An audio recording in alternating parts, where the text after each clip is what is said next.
All right, guys, so we're going to do this together. So let's kind of set up a whole step-by-step way of doing these questions. So the first step is to figure out what the question gives you. So what information is in the problem? What is given? This is just like a math problem, right? Figure out what you're given. So the first thing I notice is this and this right here. Now we know that this little a is corresponding to Q, correct? And we know that big A, which is homozygous, corresponds to P. Notice we only have a single letter. When we have a single allele, that cannot be a squared value, right? So I'm going to be looking at my two equations, right? So I've got P plus Q equals 1. Oops, that's an equals, not a 2.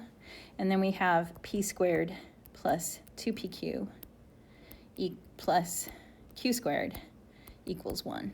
So I look at this and I say, well, I know I've only got one allele, so I have just an A. They're saying how much in this population, how many little a's do I have in the entire population? And how many big A's do I have in the entire population? Now what might be confusing you about this is that the recessive allele is actually higher than the dominant allele. And that can happen, absolutely. So don't let the numbers throw you. Just remember, if it's recessive allele, just a single one, it's going to be Q. So I am given P is equal to 0.19, and I'm given that Q is equal to 0.81. So that's my given. Step number 2, look at what they're asking. What is the question asking you to answer? So in this case, the question is asking me how many heterozygous individuals and how many homozygous recessive. So let's look back at our equation and figure out what they're specifically asking. So heterozygous, if I'm going to use the A's like they have here, heterozygous is basically big A, little a, right? So a heterozygous has a dominant allele and a recessive allele. Then I'm going to look at the second one, homozygous recessive. That's going to be little a, little a. So knowing what they're asking, we just have to look at what variable those correspond to in our equations. So big A, little a, let's actually start with the second one. Homozygous recessive, little a, is basically Q squared. If you think about it, it's two A's multiplied together, which would be Q squared. So I'm going to solve for Q squared. Big A, little a is going to be this in the equation right here, 2PQ. So on this one, I'm going to solve for 2PQ. Now the nice thing is I already have everything I need in order to answer these questions. So let's see how we do that. Let's start with this one. I'm going to take 2 times my P, which in this case is 0.19, which was given in the problem, times 0.81. Now the reason I'm not having to square those at this point is look, there is no squaring on these variables. So it is just 2 times P times Q. And when you do the math, that comes out to 0.307, which rounds up to 0.31. Now it asks for, in this one, let me see, the question says percentage. So I do need to times that by 100%, and I get 31%. So basically what this tells you is that 31% of the population is heterozygous for this trait, whatever the trait is, they don't really say. Now we can keep going with question number 2. We need to figure out homozygous recessive. So we need to figure out AA, or if we like to put it in Hardy-Weinberg terms, Q squared. We know our Q already is 0.81, so we just need to take that and square it. So 0.81 squared is 0.656. Round up to 0.66 and times it by 100, and then your answer would be 66%.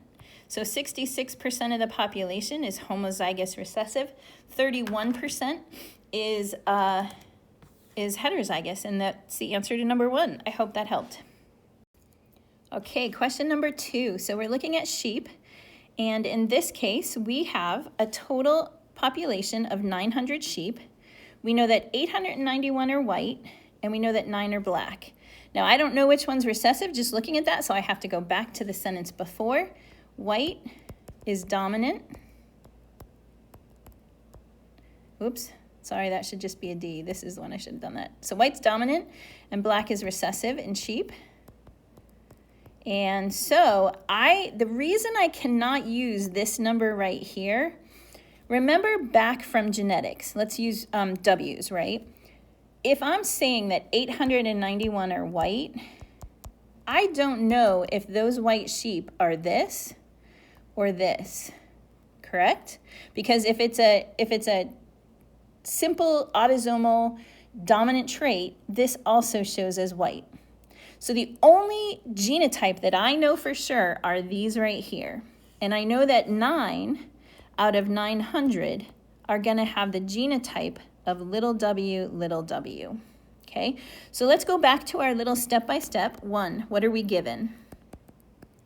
We are given that 9 out of 900 are black and therefore have the homozygous recessive genotype,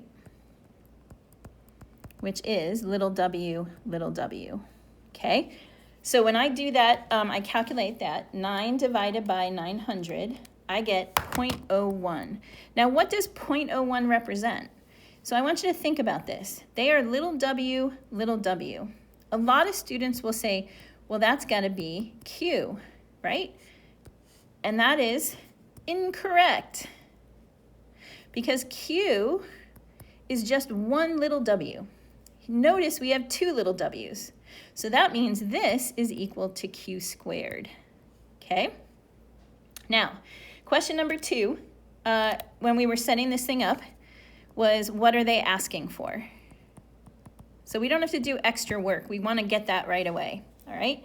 What this is asking for is allelic frequencies. What are the frequencies of the alleles? And remember, when you're talking about allele, singular like this, you are looking at big W and little w. How many big W's are in the population? How many little W's are in the population? So what does this correspond to? Well, the big W corresponds to P and the little w corresponds to Q. So this is what we're going to be solving.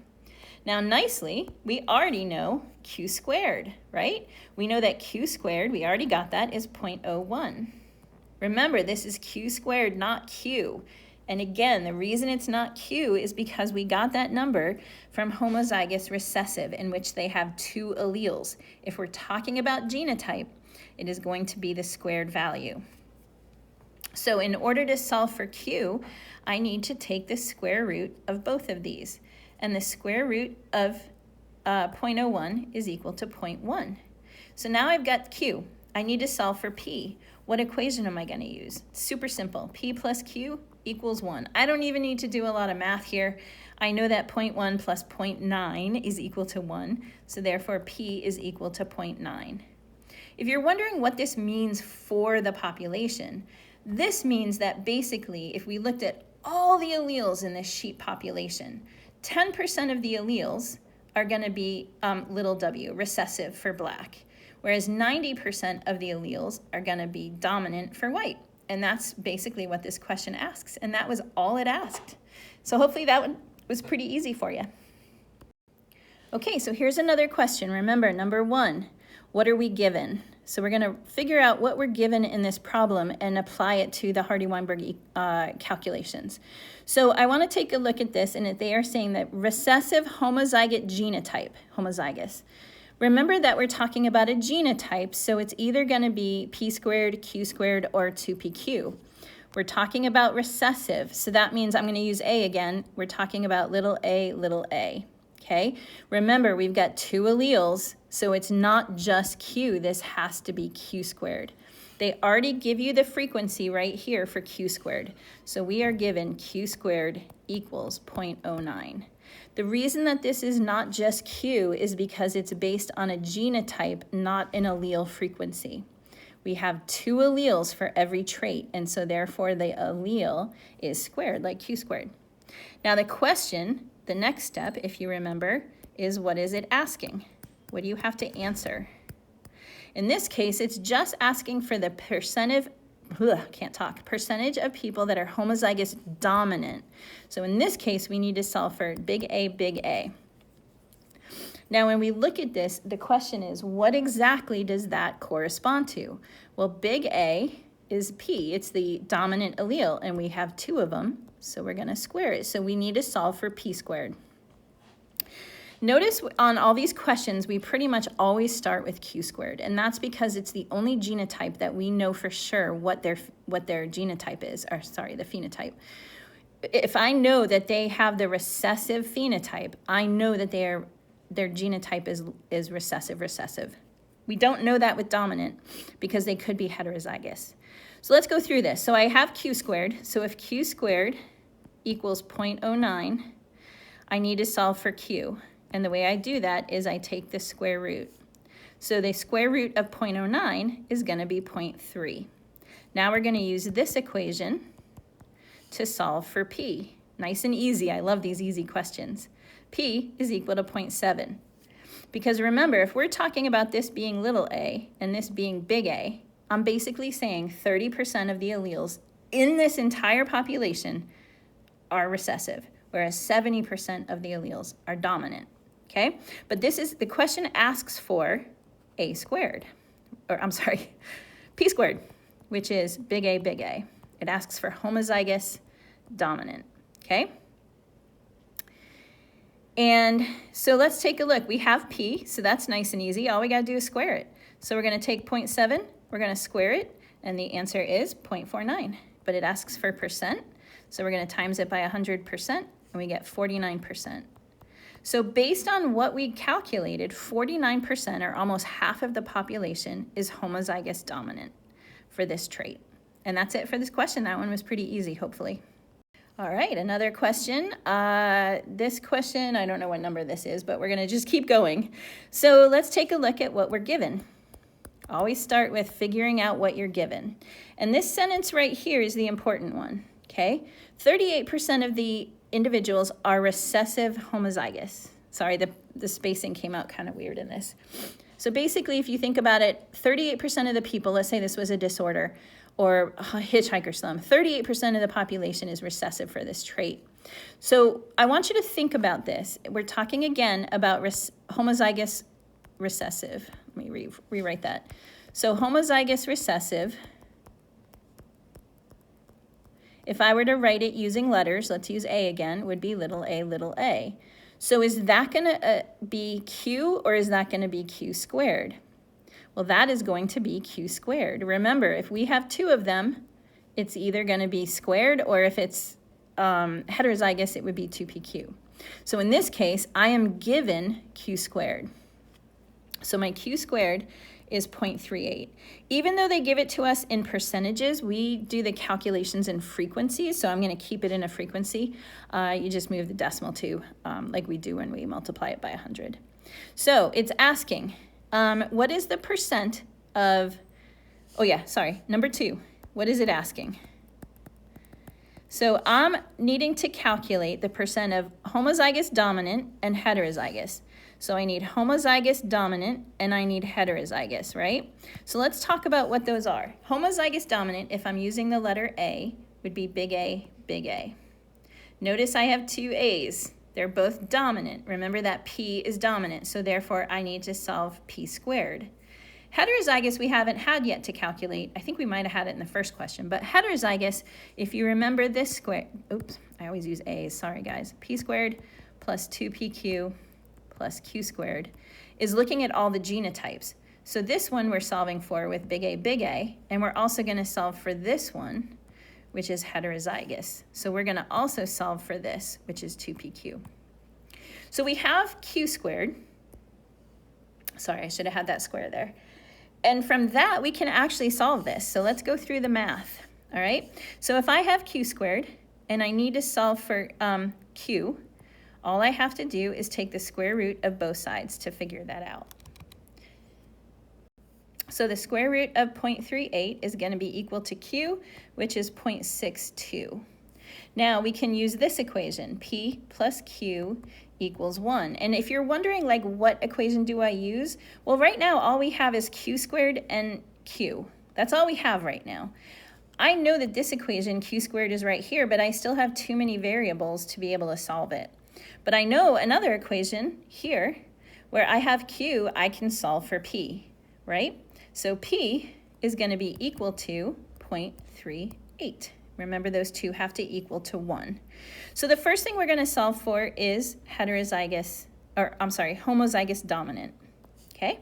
I have P. Remember that A, the dominant AA, is equal to P squared.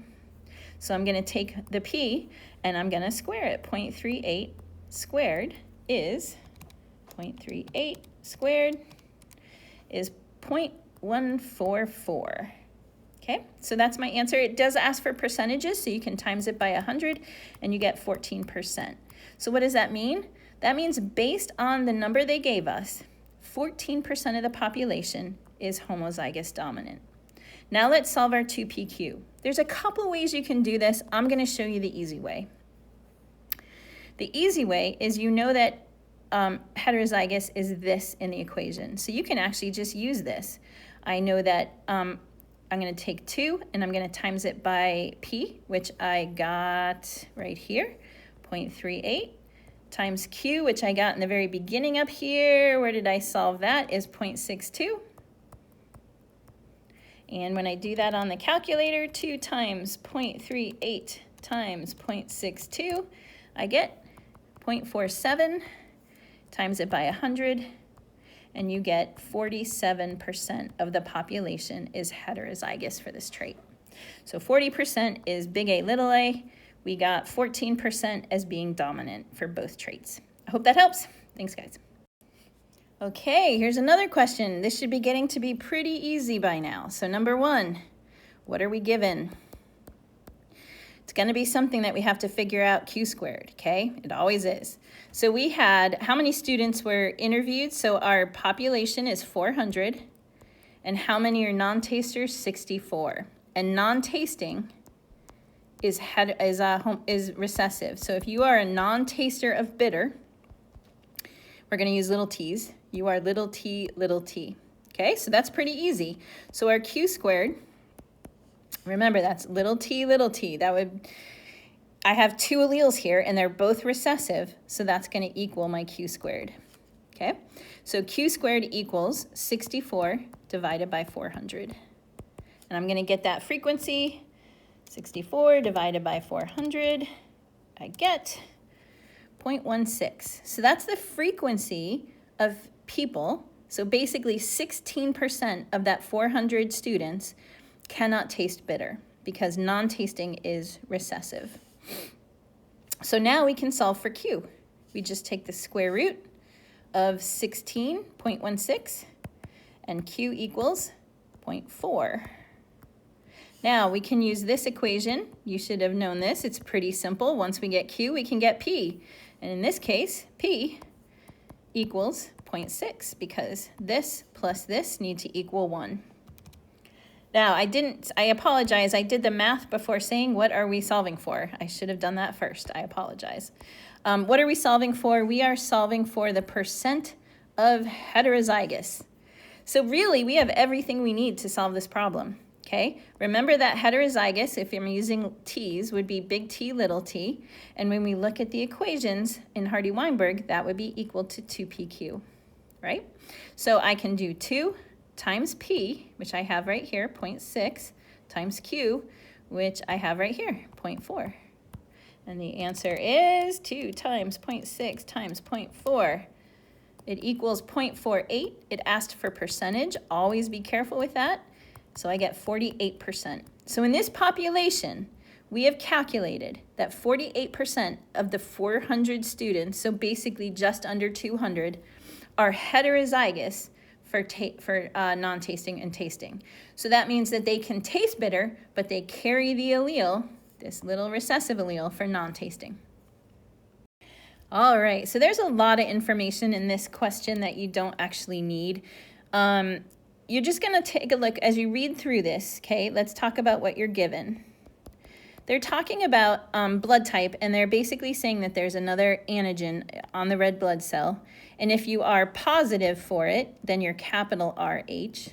If you are negative and don't have it, then you're little rh. And this is recessive. Okay, so if you are little rh, then you basically that would be Q squared. You can even think about it with R's. If you can think about if the RH part kind of confuses you. If you're this or this, then you are positive for that blood type. If you are little r, then you are negative for that blood type. Hopefully that kind of clears it up a little bit. So what you're given in here is, oh, I kind of wrote over the question. Sorry, guys. Let me erase some of that. There we go. So 160 are positive.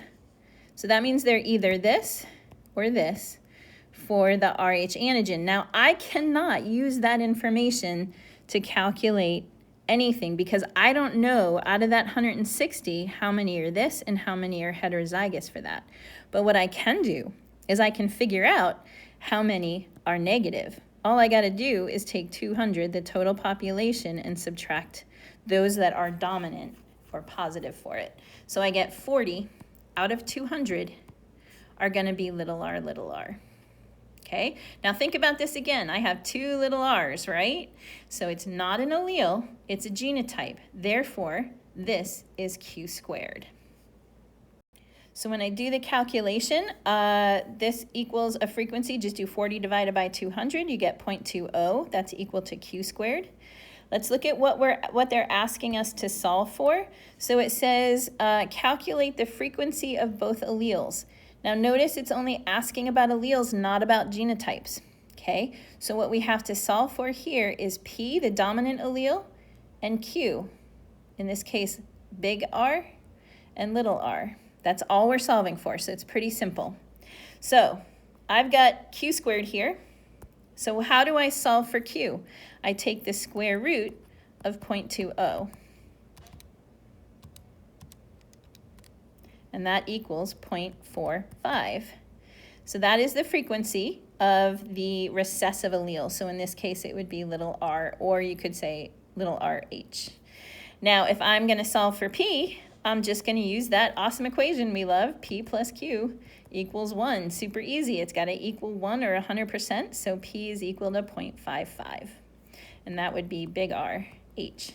And that's your answer. Nice and simple, guys.